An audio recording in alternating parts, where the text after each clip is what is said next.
प्रथम तहलका न्यूज। हिसार के इनेलो नेता और अधिवक्ता प्रमोद बागड़ी ने हरियाणा की बीजेपी सरकार का एक बड़ा खुलासा किया है। दरअसल उन्होंने वित्त विभाग के डिप्टी डायरेक्टर के पास आरटीआई लगाकर जानकारी ली और हरियाणा सरकार के विकास कार्यों के कर्ज का पता लगाया, जिसमें पता चला कि भाजपा की सरकार पर 3 अप्रैल 2020 तक हरियाणा में 1,85,548 करोड़ का कर्जा हो गया है और यह सरकार ने प्रोविजनल आंकड़ा उपलब्ध करवाया है।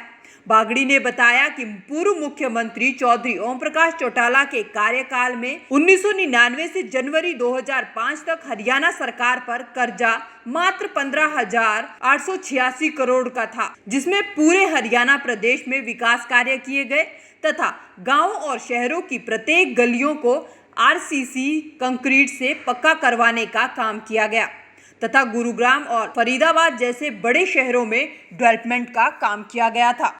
हरियाणा प्रदेश में पिछले काफ़ी समय से जो प्रदेश पे जो प्रति व्यक्ति कर्ज जो लिया जा रहा है डेवलपमेंट के नाम पर, वो कर्ज बहुत ज़्यादा हो चुका है। मैंने आरटीआई के माध्यम से हरियाणा सिविल सेक्रेटरीट में सीएम साहब की आरटीआई लगाई थी, जिसके तहत उन्होंने आरटीआई एक्ट के 6(3) के तहत फाइनेंस विभाग में उस आरटीआई को स्थानांतरित कर दिया था। Deputy director financial department Haryana civil secretariat ने मुझे आरटीआई के माध्यम से जो सूचना दी, उस सूचना के अनुसार चौटाला साहब की जब सरकार थी, 6 साल का कार्यकाल रहा, 8,152 करोड़ रुपए कर्ज था जिस टाइम चौटाला साहब ने सीएम पद संभाला था।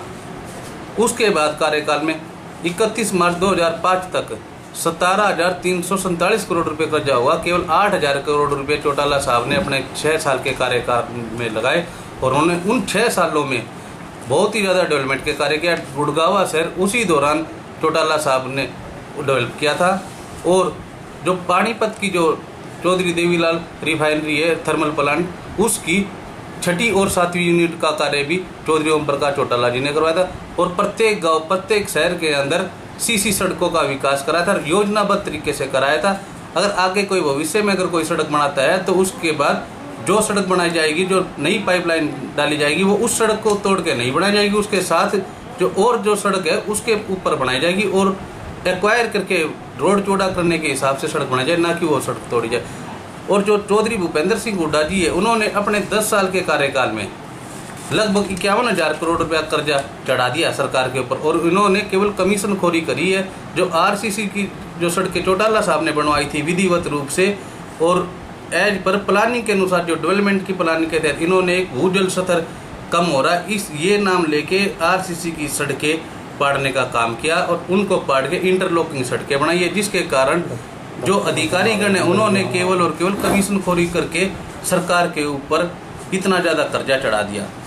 अब हम बात करते हैं मौजूदा सरकार की। मौजूदा सरकार में मनोहर लाल खट्टर जी ने लगभग 6 साल के कार्यकाल में 1,18,548 करोड़ रुपए का कर्जा चढ़ा दिया है, जो डेवलपमेंट विकास कार्यों के नाम पर। वहीं अधिवक्ता बागड़ी ने बताया कि 2005 से लेकर 31 मार्च 2014 तक कांग्रेस पार्टी से चौधरी भूपेंद्र सिंह हुड्डा मुख्यमंत्री रहे। इस दौरान 60,293 करोड़ रुपए का हरियाणा सरकार पर विकास कार्यों के नाम पर कर्जा चढ़ाया गया। कांग्रेस की सरकार ने झांडली और खेदड़ बिजली के 2 प्लांट लगाने का काम किया। उन्होंने आरोप लगाया कि हुड्डा सरकार ने रोहतक के अलावा हरियाणा में समान रूप से विकास कार्य नहीं किए। दूसरे जिलों के कार्यकाल के दौरान भेदभाव के साथ कार्य किया गया।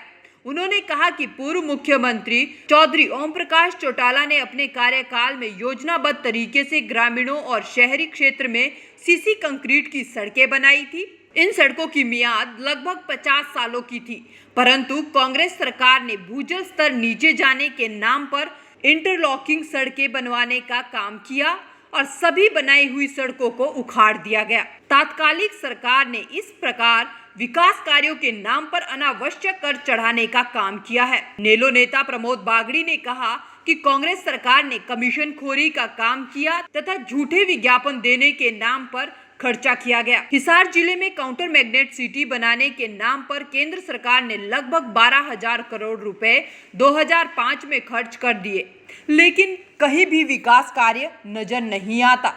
जिस टाइम चौधरी ओम प्रकाश चौटाला जी मुख्यमंत्री होते थे उस टाइम प्रति व्यक्ति 3100 रुपए के लगभग कर्जा था प्रति व्यक्ति, और जब अब मनोहर लाल खट्टर जी के समय पे लगभग 62,000 रुपये प्रति व्यक्ति कर्जा है डेवलपमेंट के नाम का। इतना बड़ा भ्रष्टाचार चल रहा है और इसकी तरफ कोई भी नेता कोई किसी प्रकार का भी ध्यान नहीं देता। और जो मैंने जो RTI से ली है जो सूचना ये मेरे पास है जो मैंने लगाई है, इसके तहत इन्होंने प्रोविजनल आंकड़े दिए। अगर ओरिजिनल आंकड़े देते तो वो और भी चौंकाने वाले होते। इनसे साफ पता चलता है सरकार की मंशा करनी और कथनी में अंतर है। केवल और केवल ये जो सरकार है लूट और खसूट की सरकार है और इससे ज़्यादा इन सरकार का कोई वो नहीं है। इतना ज़्यादा जो इन्होंने जो पैसा खर्च किया है 8,000 करोड़ रुपया जो चौटाला साहब ने 6 साल के कार्यकाल में किया है, इतना तो चौधरी भूपेंद्र सिंह हुड्डा जी की कांग्रेस सरकार ने केवल और केवल विज्ञापन देने में खर्च कर दिया है। और जो विज्ञापन के ऊपर मनोहर लाल खट्टर जी का तो कहना ही नहीं, ये तो 10,000 करोड़ रुपया 6 साल में खर्च कर चुके हैं, जो कि बिल्कुल ही आम आदमी के पैसों का ऊपर बिल्कुल ही दुरुपयोग है। बागड़ी ने RTI में हुए खुलासे को लेकर कहा कि मौजूदा बीजेपी की खट्टर सरकार ने 6 साल के कार्यकाल में विकास के नाम पर 1,85,548 करोड़ रुपए का हरियाणा सरकार पर कर्जा चढ़ाने का काम किया है। उन्होंने आरोप लगाते हुए कहा कि इस शासनकाल में सड़कों को बार बार तोड़-फोड़ कर दोबारा बनाने पर फिजूल खर्ची की गई है। इस प्रकार सरकार में प्रदेश स्तर पर कोई भी बड़ा प्रोजेक्ट नहीं लाया गया, तब भी सरकार को काफी कर्जे के नीचे लाकर खड़ा कर दिया है। उन्होंने कहा कि अगर यह खर्चा जनता को उठाना पड़े तो प्रत्येक व्यक्ति 62,000 रुपए देकर सरकार का ये कर्जा उतार सकता है। आज के दिन जो फाइनेंस डिपार्टमेंट के डायरेक्टर ने जो मुझे सूचना उपलब्ध कराई 3 अप्रैल 2020 तक 1,85,548 करोड़ रुपया कर्जा हो चुका है।